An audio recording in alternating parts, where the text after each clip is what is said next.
Acho que hoje nós concluímos um projeto que iniciamos há quase 2 anos atrás, falando lá das origens do descobrimento do Brasil, e chegamos hoje a finalizar com esta aula, acredito que seja a última nesse aspecto, falando sobre o atual presidente, Jair Messias Bolsonaro. É um personagem muito controverso, mas vamos falar, não falaremos sobre os seus acontecimentos mais grotescos, mas vamos falar da sua personalidade. Bem, o Jair Messias Bolsonaro nasceu em Campinas, São Paulo, no dia 21 de março de 1955. Filho de Jair Messias Bolsonaro, Jair Messias Bolsonaro é o descendente de imigrantes italianos e alemães que chegaram ao Brasil depois da Segunda Guerra Mundial. Então, a sua origem no Brasil não é tão antiga. E conta hoje com 66 anos de idade, sendo o 38º presidente da República do Brasil. Filho de Olinda Bolsonaro e Geraldo Bolsonaro. Vamos falar um pouco da sua vida privada. Ele está no 3º matrimônio. A primeira esposa de Jair Bolsonaro se chamava Rogéria Nunes Braga, a segunda Ana Cristina Vale e atualmente a sua esposa Michele de Paula Firmo Reinaldi. Ele possui 5 filhos: Eduardo Bolsonaro, Carlos Bolsonaro, Flávio Bolsonaro, Renan e Laura Bolsonaro. A sua formação primária e secundária ocorreu como a maioria das pessoas. O pai dele de origem humilde, na verdade, uma pessoa que mudava constantemente de cidade aí na periferia de São Paulo e regiões próximas. E ele, então, depois aos 17 anos de idade, terminado o 1º e o 2º grau, resolveu ingressar na carreira militar. Então, em 1973, ele entra na Escola Preparatória de Cadetes do Exército. Em 1977, ele entra na Academia Militar de Agulhas Negras, no Rio de Janeiro. Posteriormente, ele fez a Escola de Aperfeiçoamento de Oficiais da Brigada de Infantaria Paraquedista. E, mais tarde, chegou ao posto de tenente e foi reformado como capitão católico romano. Bem, enquanto militar, ele era também uma pessoa, assim, difícil e controversa. Ele chegou a ser temporariamente expulso do exército porque publicou, na época em que era ainda militar, uma carta na revista Isto É, dizendo do baixo salário que os militares ganhavam. O comando-geral do Exército não gostou da sua fala, porque os militares têm que ser obedientes à ordem superior, e ele extrapolou um pouco essa ordem, foi expulso, posteriormente foi reintegrado no quadro de oficiais e na condição de capitão. E aí capitão paraquedista, e ele encerra sua carreira militar nessa condição. Ele ingressou na carreira política. O seu primeiro cargo político foi de vereador na cidade do Rio de Janeiro. E, posteriormente, ele continuou exercendo a sua função política. Por 7 vezes, ele foi deputado federal, sempre pelo Rio de Janeiro. Os seus filhos também seguiram a carreira do pai, a maioria, com exceção da filha e do filho caçula, que ainda não ingressaram na política. A filha tem uma deficiência, certamente não vai partir para esse campo. Os filhos também têm uma vida política um tanto complicada, e ele tomou posse, então, na condição de 38º presidente da República do Brasil, que aconteceu no dia 1º de janeiro de 2019, e tendo como vice-presidente o general reformado Hamilton Mourão. Na sua posse, ele foi prestigiado por 46 delegações estrangeiras.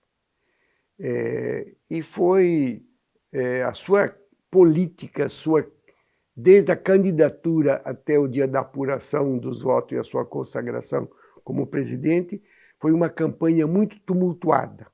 Ele, nesse ínterim, enquanto fazia a campanha, sofreu um atentado praticado por um tipo chamado bispo, que até hoje não se sabe a mando de quem.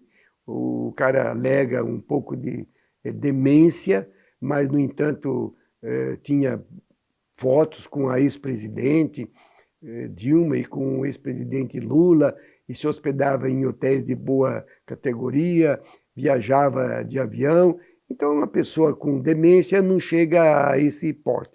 Conseguiu, não sei como, se aproximar do presidente na ocasião e desfechou-lhe uma facada que quase o levou a óbito. Interrompeu sua campanha e foi internado, e talvez o povo, pelo sentimento, pelo que aconteceu e também pelo desejo de uma mudança na vida política, acabou elegendo a presidente da República. Ele foi eleito no segundo turno, com 55% dos votos válidos, concorrendo com o Haddad, que teve 45% dos votos válidos. Eu acredito que a eleição do Bolsonaro deu-se mais não em função da sua competência, talvez porque ele, apesar de polêmico, ele sempre passou como uma pessoa íntegra na tentativa de combater a corrupção. Esse foi o discurso marcante dele. E o povo brasileiro já estava e está muito insatisfeito com a corrupção no Brasil. A corrupção, desde que se instalou no dia do descobrimento do Brasil, quando o primeiro informante do rei de Portugal já solicitou dinheiro para construir um dique em Porto Seguro para as embarcações não sofrer o impacto da onda, do retorno da onda, quando ali já existia o dique natural feito pelo mar. Mas o rei de Portugal enviou dinheiro, esse dinheiro nunca foi aplicado em uma obra que a natureza já havia construído. Ali começa, então, a nossa corrupção. Foi iniciado. Então, não tem... a corrupção política no Brasil, ela assim, mais ou menos, faz parte da história do nosso povo e é endêmica. Bem, então Jair Bolsonaro entrou nessa condição de combater a corrupção. E me parece que isto é o que salva o seu discurso, é o que salva o seu governo. Porque o que o povo brasileiro quer é exatamente um governo não corrupto. Até hoje, o que eu saiba, não se provou corrupção. Mas nós sabemos que a grande imprensa brasileira se alimenta da corrupção. Porque o dia que tirar da imprensa o dinheiro fruto da corrupção, ela não tem como manter todo o seu aparato. E as grandes imprensas, os jornais e a televisão vivem disso. Um dos primeiros atos do governo Bolsonaro foi cortar as verbas fruto de corrupção para a imprensa. E a imprensa, então, passou, a partir do segundo dia, a despencar-lhe o pau. Tudo que ele faz, a imprensa publica o lado negativo. E nós que acompanhamos por outros meios de informação, sabemos que não é bem assim. Se ele fizer uma viagem para o Nordeste para inaugurar uma ponte, ou uma hidrovia, ou uma ferrovia, o que for, nada disso é comentado. Mas se nessa viagem ele escorregar numa casca de banana, isso aí ocupa todo o espaço da imprensa. A ideia é denegri-lo no que pode. E a gente compreende e até se apieda com essa situação que ele enfrenta, que não é fácil, entende? Mas ele vai levando o governo aos trancos e barrancos e tem conseguido um certo sucesso e uma certa simpatia de uma boa parte do povo brasileiro. Assim que ele tomou posse como presidente da República, ele entregou nas mãos do Pacheco e do Lira, presidente do Senado e da Câmara, 35 projetos prioritários.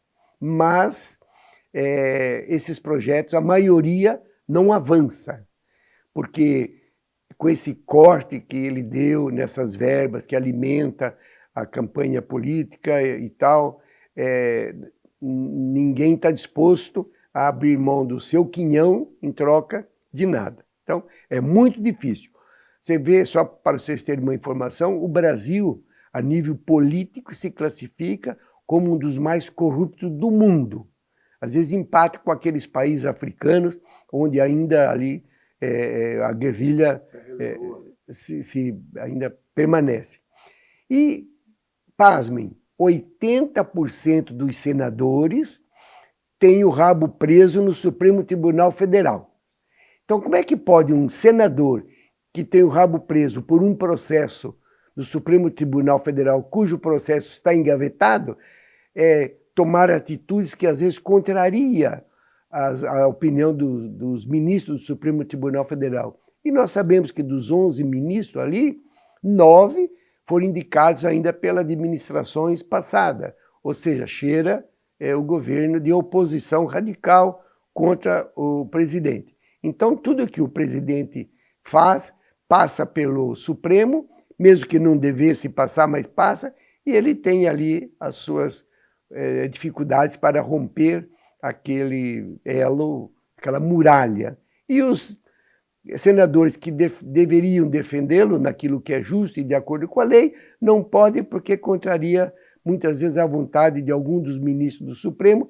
Então o Brasil vai nessa onda difícil de governar. Entretanto, apesar de todos esses obstáculos que o governo Bolsonaro tem enfrentado, e agora muito mais com a questão da pandemia, que liquidou com o orçamento do governo, acabou com a renda, e o governo vem fazendo alquimia para poder se manter e manter os órgãos do governo funcionando. Entretanto, até esse momento, o Bolsonaro já entregou 4.700 obras no interior do Brasil e 213 mil moradias no Nordeste, o que é uma grande coisa.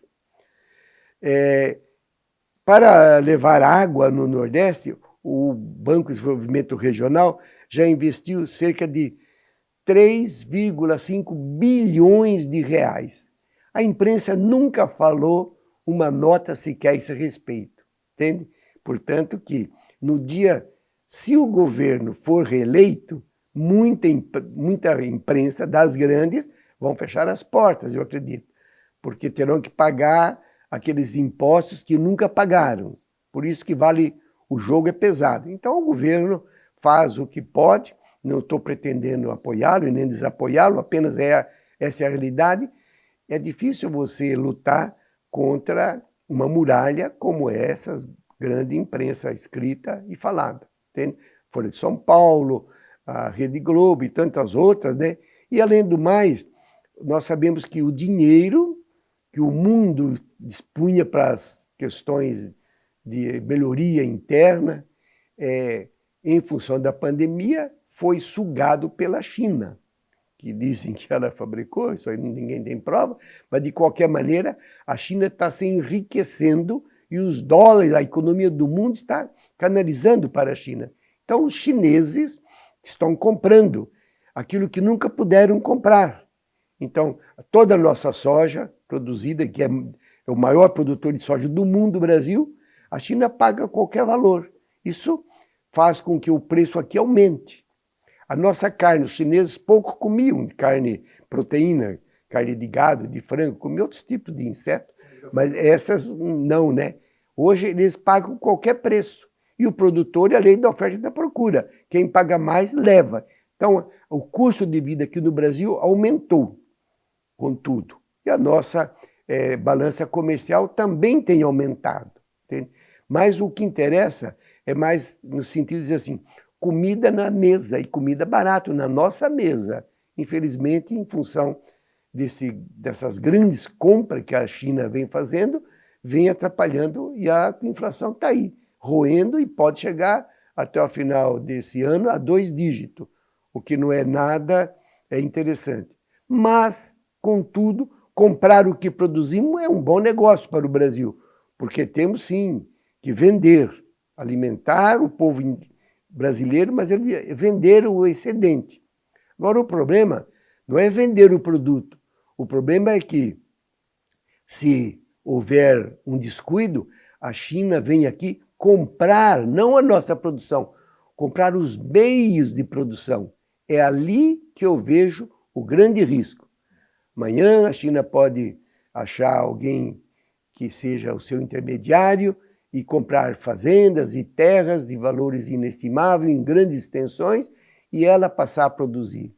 Comprar indústrias, comprar ferrovias, rodovias, hidrovias e nós caímos na mão de um regime que não se adapta aos nossos costumes, por uma série de razões.